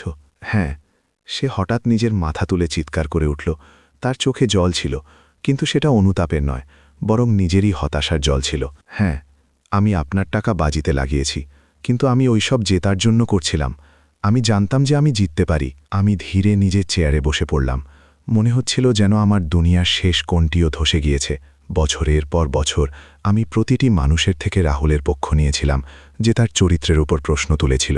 যখন আমার বোন আরতি সন্দেহ করত, যখন প্রতিবেশীরা খোঁচা দিত, যখন আমার নিজেরও অনেকবার ভেতর থেকে কিছু ভুল মনে হতো, আমি সব সময় নিজের ছেলের জন্য অজুহাত খুঁজেছিলাম। কিন্তু এই কথার কোনো অজুহাত ছিল না। রাহুল, আমি অবশেষে এমন এক শান্তির সাথে বললাম, যা মৃত্যুর নিস্তব্ধতার মতো ছিল, আমি চাই তুমি এখনই আমার বাড়ি থেকে বেরিয়ে যাও। কি? সে অবিশ্বাস্যভাবে আমার দিকে দেখতে লাগল। নিজের মালপত্র নাও আর আমার বাড়ি থেকে বেরিয়ে যাও, এখনই। মা, আপনি মজা করছেন না তো? আমি আপনার ছেলে। আমি বিপদে আছি। আমার প্রাণে ঝুঁকি থাকতে পারে। আমি চেয়ার থেকে উঠলাম এবং রান্নাঘরের দরজার দিকে ইশারা করলাম। হ্যাঁ, তুমি আমার ছেলে। আর ৫০ বছর ধরে আমি তোমাকে আমার সব কিছু দিয়েছি। আমার সময়, আমার যৌবন, আমার ঘুম, আমার টাকা, আমার স্বপ্ন, সব কিছু। আর তুমি ওই ভালোবাসা আর ওই বলিদানের ব্যবহার বাজি খেলতে, মিথ্যে বলতে আর আমাকে রাস্তায় নিয়ে আসার জন্য করলে। ওটা চুরি ছিল না। সে এখনও একই কথায় অনড় ছিল। এটা চুরি রাহুল, এটা ধোঁকা, আর এটা বিশ্বাসঘাতকতা। সে আমার দিকে ঝাঁপিয়ে এলো এবং আমার ২ হাত ধরার চেষ্টা করল। তার চোখে এখন একটা পশুর মতো আতঙ্ক ছিল। মা, প্লিজ, যদি আপনি আমাকে শেষবারের মতো সাহায্য করেন, আমি কসম খাচ্ছি আমি সব ঠিক করে দেব। আমি পয়সা ফিরিয়ে দেব। কোন টাকা দিয়ে রাহুল? তোমার কাছে কোনো চাকরি নেই যাতে তুমি টিকে থাকতে পারো। তোমার উপর বাজি ধরার লাখ লাখ টাকার ঋণ আছে। আর এখন তোমার পরিকল্পনা এই যে আমি আমার একমাত্র বাড়ি, আমার শেষ সুরক্ষা, তোমার বাজির নেশার জন্য বন্ধক দিয়ে দিই। কিন্তু মা, যদি আপনি সাহায্য না করেন তবে আমি কি করব? নিজের পুরো জীবনে প্রথমবার আমার তার ওই করুণ গলায় কোনো যায় এলো না। আমার ভেতরে ওই মায়ের মতো হাহাকার উঠল না, যা সবসময় তার প্রতিটি সমস্যা মেটানোর জন্য দৌড়ে যেত। এর বদলে আমি তার প্রতি শুধু এক পূর্ণ এবং গভীর উদাসীনতা অনুভব করলাম। তোমার সমস্যা এখন আর আমার সমস্যা নয় রাহুল, আমি বললাম, এবং মূল দরজার দিকে হাঁটতে লাগলাম। আমি দরজা খুললাম এবং বাইরের দিকে ইশারা করলাম, বাইরে যাও। আর ততক্ষণ এই বাড়িতে পা রাখবে না যতক্ষণ তোমার কাছে আমার ওই বেঁচে যাওয়া ৪ লাখ টাকা না থাকবে। মা, সে কাঁদতে কাঁদতে বলল। আমি কোনো উত্তর দিলাম না। আমি শুধু দরজা ধরে দাঁড়িয়ে রইলাম। সে দেখল যে আমার মুখে কোনো আবেগ ছিল না, কোনো নমনীয়তা ছিল না। অবশেষে হার মেনে সে ভারী পায়ে বাইরে বেরোল। সে নিজের গাড়ি পর্যন্ত গেল। বারবার পিছন ফিরে তাকাচ্ছিল, হয়তো এই আশায় যে আমি সব সময়কার মতো ভেঙে পড়ব, তাকে ফেরত ডাকব, তাকে জড়িয়ে ধরব আর বলবো যে কোনো ব্যাপার নয় বাবা, সব ঠিক হয়ে যাবে। কিন্তু আমি দরজায় ততক্ষণ পাথরের মতো দাঁড়িয়ে রইলাম যতক্ষণ তার গাড়ি রাস্তার ওই মোড় থেকে গায়েব হয়ে গেল না। তারপর আমি দরজা বন্ধ করলাম, খিল লাগালাম এবং নিজের পুরো জীবনে প্রথমবার আমি নিজেকে পুরোপুরি স্বাধীন অনুভব করলাম। রাহুলের চলে যাওয়ার পরের প্রথম কিছুদিন আমার জীবনের সবথেকে কঠিন দিন ছিল। কিন্তু এই কঠিন তাকে মনে করা বা তার অভাব অনুভব করার কারণে ছিল না, বরং ওই ভয়ানক নিস্তব্ধতার কারণে ছিল। 50 বছর ধরে আমার ফোন, তার প্রয়োজন, তার চাহিদা আর তার দ্বারা তৈরি করা সংকটের কারণে লাগাতার বাঁচতে থাকত। হঠাৎ সব কিছু শান্ত হয়ে গেল। শুরুতে এই নিস্তব্ধতা আমাকে ভয় পাইয়ে দিত। আমি সকালে উঠতাম আর ভাবতাম যে এখন আমাকে কি করতে হবে, ওই মীরাকে যাকে কারোর সমস্যা মেটাতে হবে না। কিন্তু ধীরে ধীরে ওই নিস্তব্ধতা আমার সবথেকে বড় শান্তি হয়ে গেল। আমার সাথে টক্কর খাওয়ার প্রথম সপ্তাহে রাহুল আমাকে 17 বার ফোন করেছিল। আমি একটি ফোনও তুলিনি। তারপর তার মেসেজ আসা শুরু হলো। প্রতিটি মেসেজ আগেরটির থেকে বেশি হতাশ আর ভয়ঙ্কর ছিল।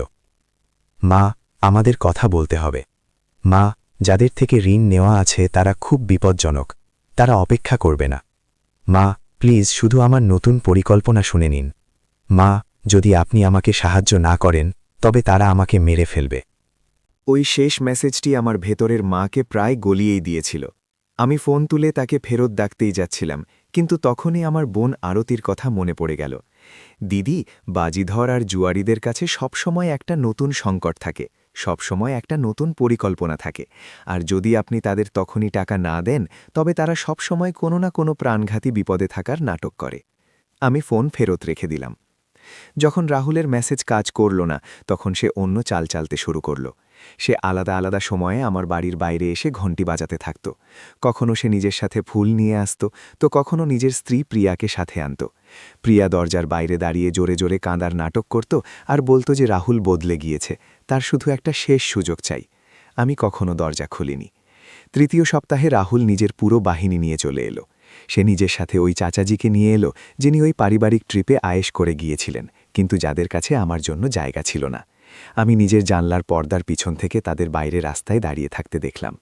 মীরা, দরজা খোলো, চাচাজি রাস্তা থেকেই চিৎকার করছিলেন। পরিবারকে তোমার সাথে কথা বলতে হবে। রাহুল একটা খুব কৃতি আর ভালো ছেলে, ওর একটা ভুল হয়ে গিয়েছে তো কি, তুমি ওকে রাস্তায় ছেড়ে দেবে? আশপাশের মহিলারা নিজের নিজের বারান্দায় চলে এসেছিল। রাহুল তাদের দেখে আরও বেশি নাটক করতে লাগল। আমার মাকে ওই উকিলরা উস্কানি দিয়েছে, যারা শুধু আমাদের টাকা হাতাতে চায়, সে প্রতিবেশীদের শুনিয়ে বলছিল। খুব তাড়াতাড়ি পুরো পাড়ায় আমার বদনামের এই গল্প ছড়িয়ে গেল। হঠাৎ আমি ওই নিষ্ঠুর আর পাগল মা হয়ে গেলাম, যে নিজেরই একমাত্র ছেলেকে তার প্রয়োজনের সময় বাড়ি থেকে বের করে দিয়েছে। যে প্রতিবেশীদের বাচ্চাদের আমি বছর ধরে খাইয়েছিলাম, তারা আমার থেকে নজর এড়ানো শুরু করল। কেউ আমাকে করুণার চোখে দেখত, যেন আমি নিজের মানসিক ভারসাম্য হারিয়ে ফেলেছি। কেবল আমার বোন আরতি আর উকিল শর্মাজিই পুরো সত্য জানতেন। দিদি, আরতি আমাকে এক রাতে ফোনে জানালো, একে বদনামের ষড়যন্ত্র বলে। যখন চালাক আর ধোঁকাবাজ লোক নিজের শিকারের ওপর থেকে নিয়ন্ত্রণ হারিয়ে ফেলে, তখন তারা এটাই করে। তারা আপনার আশপাশের লোকদের নিয়ন্ত্রণ করার চেষ্টা করে, যাতে আপনি ভেঙে পড়েন। ওই পুরো ঘটনার প্রায় 1 মাস পর আমি এমন একটা সিদ্ধান্ত নিলাম যা আমি বছর ধরে এড়িয়ে আসছিলাম। আমি আমার বাড়ি বিক্রি করার সিদ্ধান্ত নিয়ে নিলাম। ভারতীয় সমাজে যে বাড়িতে আপনি আপনার পুরো জীবন কাটিয়েছেন, সেটা বিক্রি করা একটা খুব বড় কলঙ্ক মনে করা হয়। কিন্তু যখন উকিল শর্মাজি আমাকে জানিয়েছিলেন যে রাহুল আমার অজান্তে আমার বাড়ি বন্ধক রাখার চেষ্টা করেছিল, তখনই আমি বুঝে গিয়েছিলাম যে আমি এই বাড়িতে কখনও সুরক্ষিত অনুভব করতে পারব না। প্রতি রাতে আমার এটাই ভয় হতো যে কোথাও রাহুল কোনো নতুন জাল কাগজ বানিয়ে আমার মাথার ওপর থেকে ছাদ না কেড়ে নেয়। এই বাড়ির প্রতিটি কোণ ওই অগণিত বলিদানের কথা মনে করাত, যার কখনও কোনো মর্যাদা দেওয়া হয়নি। বাড়ি খুব তাড়াতাড়ি বিক্রি হয়ে গেল। বাড়ির বিক্রি থেকে পাওয়া টাকা, এসক্রো অ্যাকাউন্ট থেকে ফেরত পাওয়া 20 লাখ টাকা, আমার বাবার সম্পত্তি থেকে আসা ভাড়া আর আমার নিজের জীবনভরের সঞ্চয়, এই সব মিলিয়ে আমার কাছে এত টাকা হয়ে গেল যে আমি শহরের অন্য অংশে একটি সুরক্ষিত আর ভালো সোসাইটিতে একটি ছোট কিন্তু খুব সুন্দর অ্যাপার্টমেন্ট কিনে নিলাম। আর সবথেকে ভালো কথা এই ছিল যে এখনও আমার কাছে নিজের বাকি জীবন কোনো আর্থিক চিন্তা ছাড়া কাটানোর জন্য যথেষ্ট ব্যাংক ব্যালেন্স বেঁচেছিল। রাহুল বাড়ি বিক্রি হওয়ার কথা তখন জানতে পারল যখন সে একদিন সবসময়কার মতো আমাকে ব্ল্যাকমেল করতে এলো এবং সে সেখানে নতুন মালিকদের নিজেদের মালপত্র ভেতরে রাখতে দেখল। আমার পুরনো প্রতিবেশীরা আমাকে ফোন করে জানালো যে রাহুল মাঝ রাস্তায় কেমন তমাশা করেছিল। সে পাগলের মতো চিৎকার করছিল যে আমাকে তার উত্তরাধিকার তাকে না জিজ্ঞেস করে বিক্রি করার কোনো অধিকার নেই। সে আমাকে কোর্টে টানার হুমকি দিল। সে চিৎকার করে করে বলল যে আমি পরিবারকে বরবাদ করছি। তার অবস্থা এতটাই নিয়ন্ত্রণের বাইরে চলে গিয়েছিল যে নতুন বাড়িওয়ালাদের পুলিশ ডাকতে হয়ে গেল। সেদিন রাতে আমি রাহুলের শেষ ফোন পেলাম। এটা ওই নম্বর ছিল যা আমি এখনও পর্যন্ত ব্লক করিনি। মা, তার গলা পুরোপুরি ভেঙে গিয়েছিল। আপনি বাড়ি বিক্রি করে দিলেন? হ্যাঁ, আমি খুব সাধারণ স্বরে উত্তর দিলাম। ওই বাড়ি একদিন আমার হওয়ার কথা ছিল। না রাহুল, ওই বাড়ি আমার ছিল। আমি ওটাকে নিজের ৩০ বছরের দিন রাতের পরিশ্রমে বানিয়েছিলাম। ওটা কখনো তোমার ছিল না। কিন্তু আমি আপনার একমাত্র ছেলে, আপনার কাছে যা কিছু আছে ওসব আমার হওয়া উচিত। কেন? আমার এই সরাসরি প্রশ্নটি তাকে পুরোপুরি অবাক করে দিল। মানে কি আপনার? কেন? কারণ আমি আপনার ছেলে, আমি আপনার পরিবার। ৫০ বছর ধরে আমি তোমাকে আমার সব কিছু দিয়েছি রাহুল, আমি একেবারে শান্ত গলায় বললাম। আর তুমি আমার ভালোবাসার ব্যবহার আমাকে লুট করতে, আমার সাথে মিথ্যে বলতে, আর আমাকে ঘর ছাড়া করার চেষ্টাই করলে। তোমার কেন মনে হয় যে তুমি আমার থেকে এখন আর কিছু পাওয়ার হকদার? কারণ আমি পরিবার। সে কাঁদতে কাঁদতে অনুনয় করল। না, আমি এমন এক স্পষ্টতার সাথে বললাম যা আমাকে নিজেকে অবাক করে দিল। পরিবার চুরি করে না, পরিবার মিথ্যে বলে না, পরিবার আপনাকে রাস্তায় আনার ষড়যন্ত্র করে না। তুমি আমার পরিবার নও রাহুল, তুমি শুধু এক অচেনা লোক যে কাকতালীয়ভাবে আমার ছেলে। মা, আপনি এমন বলতে পারেন না। আমি বলতে পারি আর আমি বলছি। আমি ফোন কেটে দিলাম। পরের দিনই আমি আমার ফোন নম্বর বদলে ফেললাম। আমি আমার ব্যাঙ্ক অ্যাকাউন্ট অন্য কোনো ব্রাঞ্চে ট্রান্সফার করিয়ে নিলাম। আমি আমার জীবন থেকে ওই প্রতিটি তারকে কেটে দিলাম যা আমাকে ওই ধোঁকাবাজ মানুষের সাথে জুড়ত। পরের ৬ মাস পুরোপুরি পুনর্গঠনের মাস ছিল। আমি আমার নতুন ফ্ল্যাটকে ওই জিনিসগুলো দিয়ে সাজালাম যা আমার পছন্দ ছিল, নাকি ওই জিনিসগুলো দিয়ে যা প্রজন্ম ধরে পরিবারে চলে আসছিল।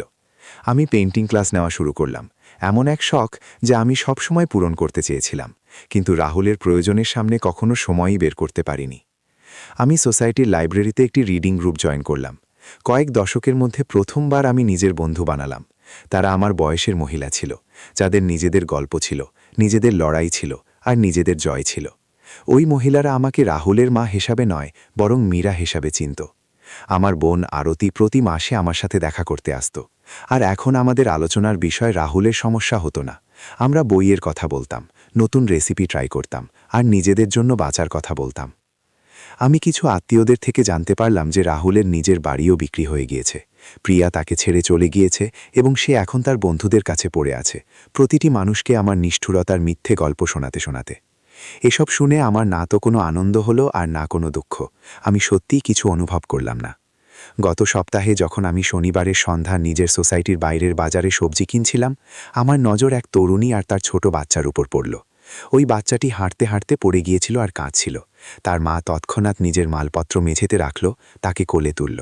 তার হাঁটু হাতলে দিল আর তাকে চুমু খেয়ে চুপ করাতে লাগল। ওই মায়ের চোখে যে মমতা আর অস্থিরতা ছিল তাকে আমি তখনই চিনে ফেললাম। এটা একেবারে ওই মমতাই ছিল যা আমি রাহুলের ছোটবেলায় তার জন্য অনুভব করতাম। ওই মুহূর্তে আমার বুকে এক অদ্ভুত যন্ত্রণা উঠল।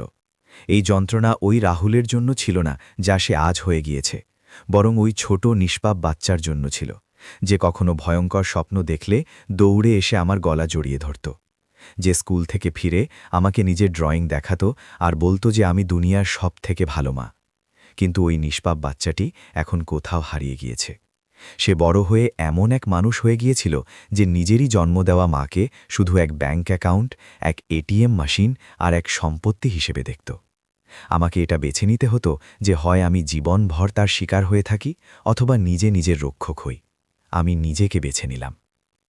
আজ সকালে যখন আমি আমার ছোট কিন্তু রোদে ভরা রান্নাঘরে নিজের জন্য প্রাতরাশ বানাচ্ছিলাম, তখন আমি ওই মহিলার বিষয়ে ভাবলাম যা আমি ৬ মাস আগে পর্যন্ত ছিলাম।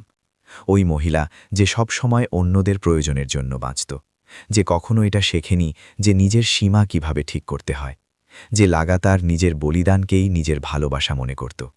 যদি ওই পুরনো মীরা আজ বেঁচে থাকত, তবে সে রাহুলের প্রতিটি খারাপ ব্যবহারকে ঠিক জাহির করার কোনো না কোনো অজুহাত খুঁজে বের করত। সে নিজের ছেলের বাজি ধরার ঋণ শোধ করার জন্য নিজের বাড়ি বিক্রি করে দিত, আর নিজের বাকি জীবন এমন এক মানুষের গোলামি আর অবজ্ঞা সহ্য করে কাটিয়ে দিত যে কখনো তার মর্যাদা দেয়নি। কিন্তু ওই পুরনো মীরা সেদিনই মারা গিয়েছিল, যেদিন রাহুল আমাকে ওই পারিবারিক যাত্রা থেকে বের করে দিয়েছিল। ওই পুরনো মীরার জায়গায় এক নতুন মহিলা জন্ম নিল। এমন এক মহিলা যে এখন এটা বুঝে গিয়েছে যে সত্যিকারের ভালোবাসায় সম্মান, সততা আর সমতা হওয়া সবথেকে বেশি জরুরি। এমন এক মহিলা যে এটা জানে যে নিজের মানসিক শান্তি আর নিজের আত্মসম্মান বাঁচানোর জন্য মাঝে মাঝে নিজের জীবনের সবথেকে বিষাক্ত লোকেদের নিজের থেকে দূরে সরিয়ে দিতেই হয়। তারপর সেই বিষাক্ত লোকেরা আপনার নিজের আপন সন্তানই কেন না হোক। 64 বছর বয়সে আজ আমি এটা শিখছি যে যখন আমি আর কারোর দেখাশোনা করছি না, তখন আমি আসলে কে। আমি জানতে পারছি যে আমার হাতে জাদু আছে, আর আমি আমার বারান্দায় খুব ভালো গাছ লাগাতে পারি। আমি জানতে পারছি যে আমি ক্যানভাসে খুব সুন্দর রং ভরতে পারি, আর আমার একাকিত্বে কোনো ভয় লাগে না। আমি শিখছি যে আমি কারোর দ্বারা ব্যবহৃত না হয়েও দয়ালু হতে পারি, আমি ব্ল্যাকমেল না হয়েও ভালোবাসতে পারি। আর সবথেকে বড় কথা, আমি এটা শিখছি যে দুনিয়ার সবথেকে মিষ্টি স্বাধীনতা হলো ওই স্বাধীনতা যা আপনাকে ওই লোকেদের প্রত্যাশা থেকে মুক্ত করে দেয় যারা কখনো আপনার আসল মূল্য বোঝেনি।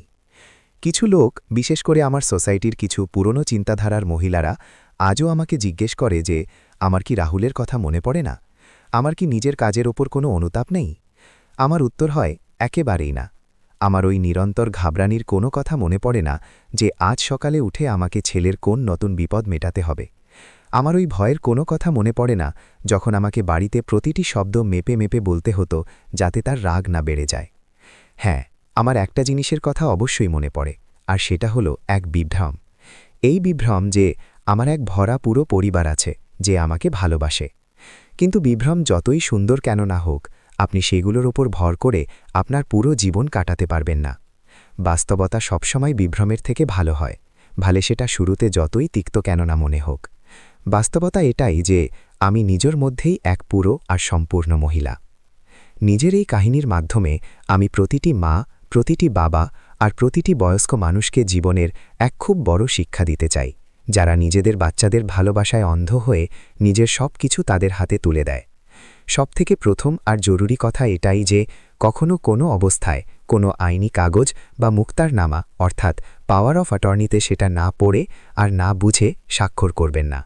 যদি কেউ আপনাকে বলে যে এটা শুধু আনুষ্ঠানিকতা, তবে সেখানেই থেমে যান আর নিজের উকিলের সাথে নিজে কথা বলুন। দ্বিতীয় কথা, নিজের জীবনভরের কষ্টার্জিত কামাই, নিজের এফডি আর নিজের সম্পত্তির আসল কাগজপত্র সবসময় নিজের নিয়ন্ত্রণে রাখুন। সেগুলো কোনো সুরক্ষিত ব্যাংক লকারে রাখুন যা শুধু আপনিই খুলতে পারেন। তৃতীয় কথা, যা আমি খুব বড় মূল্য দিয়ে শিখেছি, সেটা হলো যে যখন আপনার নিজের সন্তান বা কোনো আত্মীয় আপনাকে বলে যে আপনার এই আর্থিক বিষয়গুলো মাথায় আসবে না, আমি সব সামলে নেব, তবে বুঝে নিন যে এটা বিপদের সবথেকে বড় ঘণ্টি। নিজের টাকার হিসেব নিজে রাখা শিখুন, তা সে যতই কঠিন কেন না মনে হোক।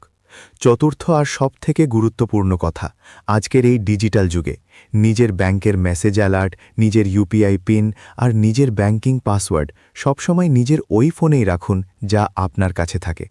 কাউকেই নিজের ব্যাংকিং অ্যাপের নিয়ন্ত্রণ দেবেন না। আর শেষ কথা, ভালোবাসা নিজের জায়গায় আর আর্থিক সুরক্ষা নিজের জায়গায়। ভরসা করুন, কিন্তু সবসময় যাচাইও করুন। আপনার আর্থিক স্বাধীনতাই আপনার বার্ধক্যের সবথেকে বড় সম্মান। একে কারোরই আবেগপ্রবণ চাপে পড়ে কেড়ে নিতে দেবেন না। আজ যখন আমার এই নতুন আর স্বাধীন জীবনে সূর্য ডুবছে, আমি আমার বারান্দায় বসে আছি। আমার হাতে চায়ের পেয়ালা আছে আর আমার মনে এক অদ্ভুত শান্তি আছে। আমি হাওয়ায় নিজের পেয়ালা তুলি আর এক নিভৃত সালাম জানাই ওই মহিলাকে যে আমি কখনো ছিলাম, আর ওই মহিলাকে যে আমি আজ হয়ে উঠেছি। 64 বছরে প্রথমবার আমি একেবারে ওই জায়গাতেই আছি যেখানে আমার হওয়া উচিত ছিল। আমি নিজের সাথে আছি, আমি শান্ত আছি, আর আমি পুরোপুরি স্বাধীন আছি। যদি আমার এই কাহিনী, আমার এই একাকিত্ব আর আমার এই লড়াই আপনাদের মনের কোনো তারকে ছুঁয়ে থাকে, তবে এই ভিডিওটি লাইক না করে যাবেন না। এই চ্যানেলটিকে সাবস্ক্রাইব করুন যাতে এমন আরও সত্য আর জীবন বদলে দেওয়ার মতো কাহিনী আমি আপনাদের কাছে পৌঁছাতে পারি। আর কমেন্ট বক্সে আমাকে অবশ্যই জানাবেন যে কি আপনি বা আপনার আশপাশে কেউ কখনো আপনজনদের থেকে এমন ধোঁকা খেয়েছে। আপনি কোন শহর থেকে আমার এই কাহিনী শুনছেন আমাকে লিখে অবশ্যই জানান। আপনাদের কমেন্টগুলো আমাকে এটা উপলব্ধি করায় যে এই দুনিয়ায় আমার কথা শোনার মতো কেউ তো আছে। নিজের আর নিজের আত্মসম্মানের সবসময় খেয়াল রাখবেন।